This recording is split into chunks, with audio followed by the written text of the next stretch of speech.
Okay, we've gone over proper hand placement and we've practiced proper hand placement. Now it's time to move on to actually placing the call to your mouth. All right, what I'm going to do is I'm actually going to place my mouth on this call, and one of the best illustrations is the way I do it is it's like drinking from a bottle of water.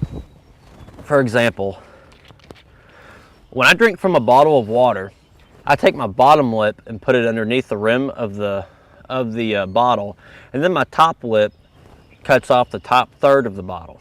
And what I'm doing is I'm creating a tight seal around the edges of my lips to the bottle.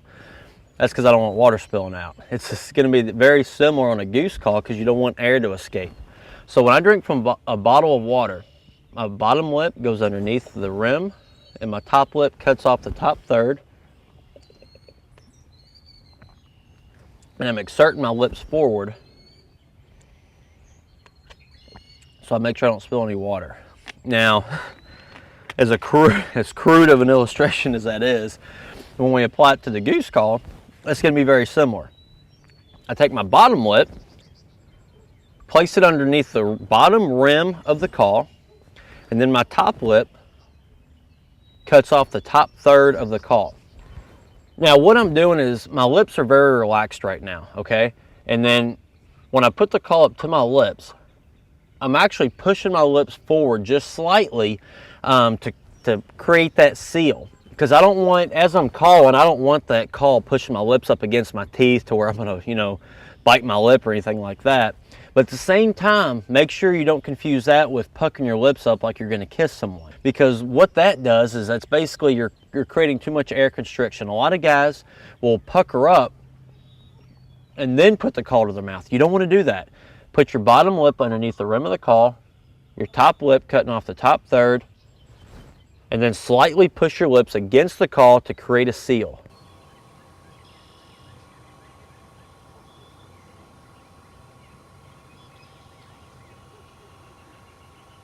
And then what you want to do is you want to practice that, because like I said, consistency is one of the most important things in everything you do with operating a short reed goose call. So you want to practice putting your mouth to the call the same way every time, just like we practice our hand placement.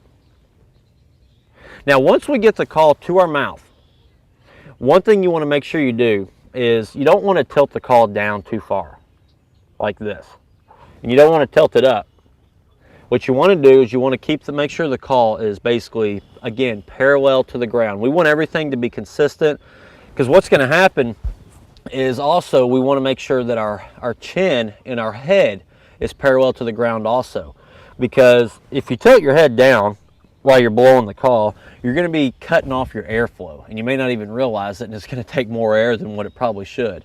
And if you tilt your head up, well, then that's just goofy and very uncomfortable. I mean, it makes no sense unless you're calling out of a pit. So, as for practicing on blowing the call, you just want to make sure that the call is parallel to the ground, parallel in our hands, and once we put our mouth to the call, like I said, you want everything to be parallel to the ground.